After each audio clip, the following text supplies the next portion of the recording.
Today in Agronomy on KFIL AM 1060 with Pioneer Field Agronomist Allie Wise and Josh Schaffner. Here's Josh and Allie. Good morning, Southeast Minnesota. Today is February 10th, 2021. Josh, this is episode number 59. A lot of things to talk about today, but I think for starters, common ground, no matter where you live here in Southeast Minnesota or beyond, very freezing cold temperatures right now. And, does have a lot of folks questioning, is this helping our rootworm cause at all? Yeah, I wish it was. Unfortunately, I don't think it's probably doing us a lot of benefit, just mainly because of the snow cover. We don't have huge amounts of snow out there, but there's probably, anywhere from, I think there's a good 6, 8, 10 inches on the ground, even in most fields, even after the wind, in some cases deeper as we kind of built some dunes out there. And that snow is going to insulate the ground pretty good.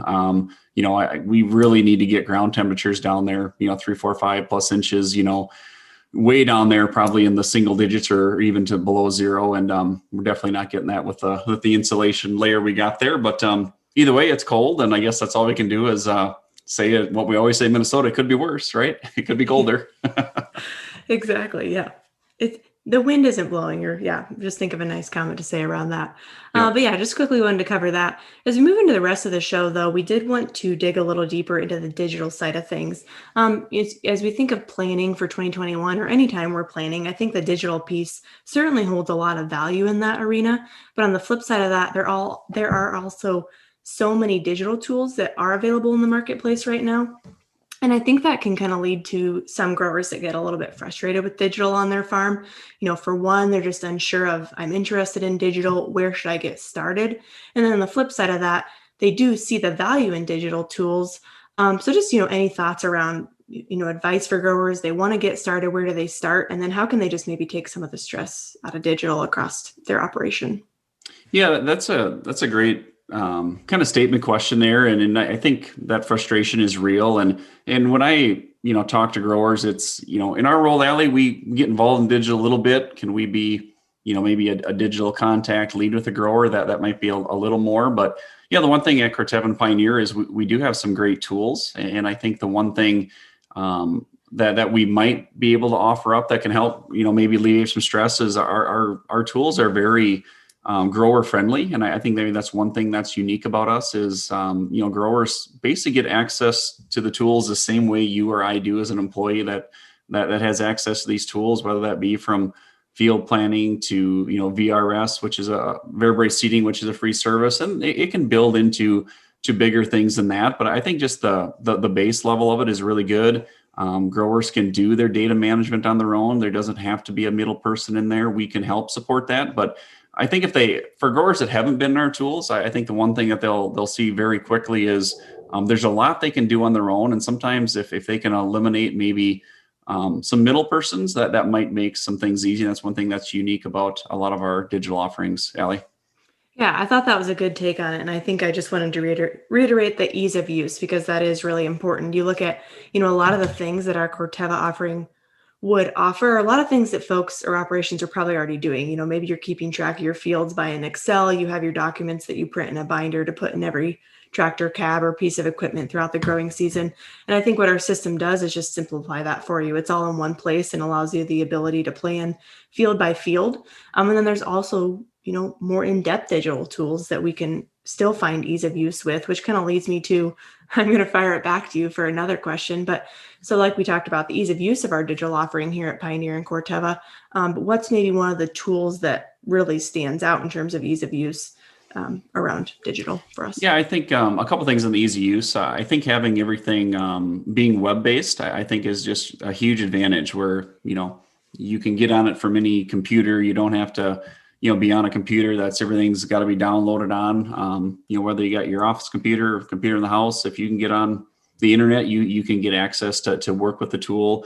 And whether it be, working on scripts, uploading data, running reports and things like that, which I think is one thing that's really unique. And then you pair that with some mobile tools. There's some mobile apps with Pioneer Seeds and Granular Insights. So, there's a kind of, maybe a mobile device where whether it be you're out in the field or need to look something up in the cab, which is nice. But those are probably, I think, two of the things that really, help make this stand out and make it look easy. And the other thing that I really like is functionality is the same for the grower as it is for us. I kind of referenced that, but if you want some help with VRS, we can do that. Or if you want to call your sales rep or call us, with the right permissions, we can view that or give you some suggestions. But the one thing is, I talk to a lot of growers that, in some cases, maybe they're paying $3, $4, $5 an acre for VRS, and they're like, I like VRS, but I think I could do this myself. And the great thing about our tools is we offer a tool like that they can use. Takes a little bit, not a lot of time, but if you can get logged in, get your farms and fields outlined and start getting data in there,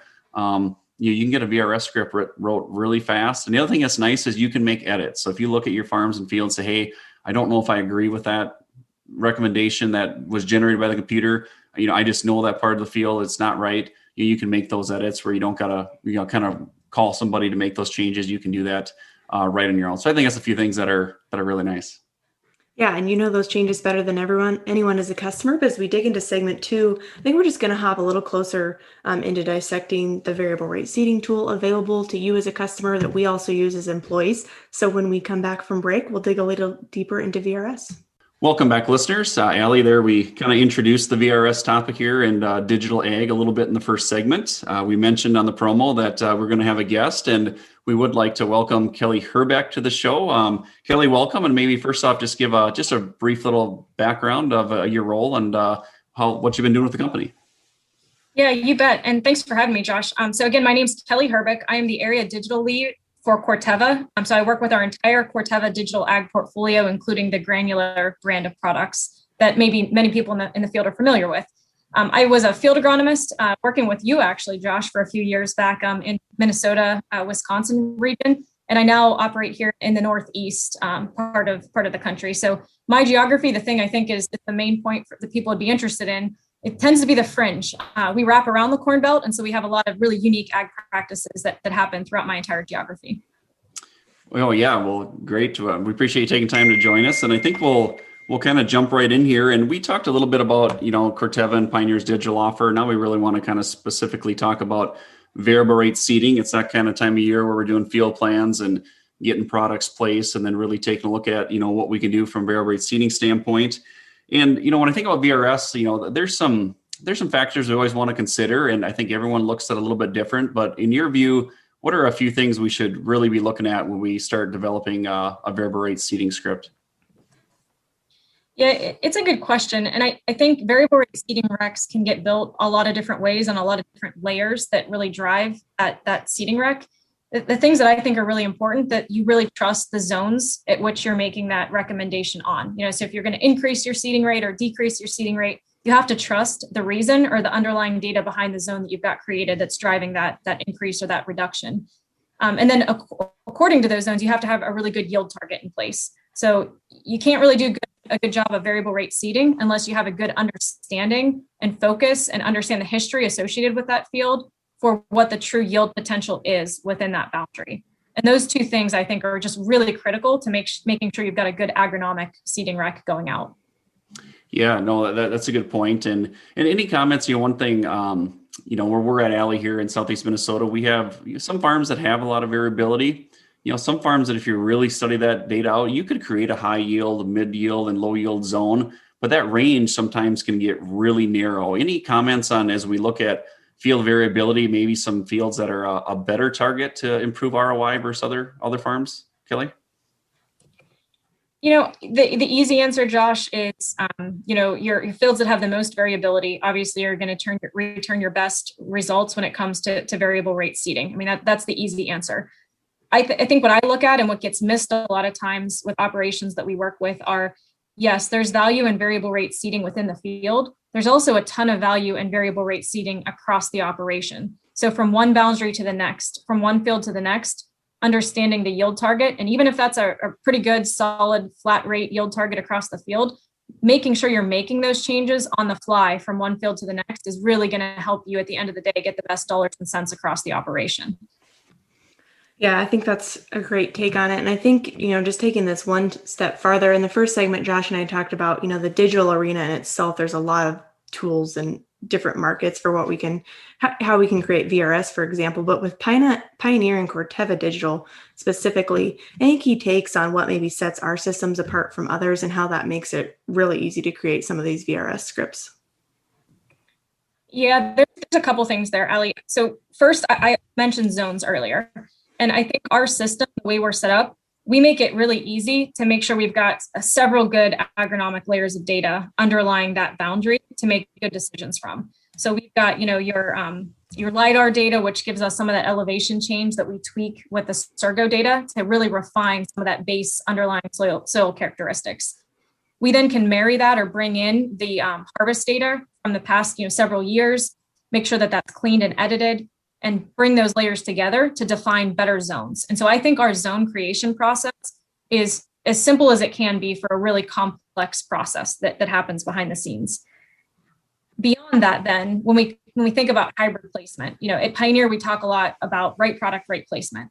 Well, getting the right product on the right field is super important, but we have some really good breeding and science that goes along with that hybrid research that we can unlock at a better level in terms of variable rate seeding on that field. So once we got that boundary set, once we've got those zones created in the field, when we place that hybrid, we can really refine that seeding rate recommendation and that range specific to that hybrid, I think, better than anybody else in the industry. So those are a few things that just top of mind come to my head when you ask me that question. Yeah, and I think I might reiterate just what you said, because I would echo, we look at just our ability, the agronomic data by the soil type and by yield data, customized seeding rates to our hybrids and competitors. And then most importantly, and you hit on this, we look at we can change our field zones very efficiently and quickly. And I think that's a key point when I look at, ourselves as employees versus you as the customer. We're all seeing the same thing as we create these recs, and we know how to coach you on how to create these, but you as the customer know your fields better than anyone. Are these zones correct? What the system's outputting for us? What do we need to tweak to maximize productivity across areas of the field? So I think that's a key piece of that too. We appreciate your time today, Kelly, and insights. There's a lot of things we could discuss on the digital side of things. Unfortunately, we're running towards the end of time here today, but certainly as folks have time or questions they'd like to ask us on the digital side, don't hesitate to reach out, and we'll talk to you again next week. You've been listening to Today in Agronomy on KFIL AM 1060. If you've missed part of the show or want to hear more, check out the show page at kfilradio.com or with the 103.1 KFIL app. Stay connected with Allie and Josh on Twitter. It's at Allie G-Wise, W-I-S-E, and at Josh Schaffner to submit your questions for the show. Tune in next Wednesday for the next Today in Agronomy on KFIL AM 1060. We'll see you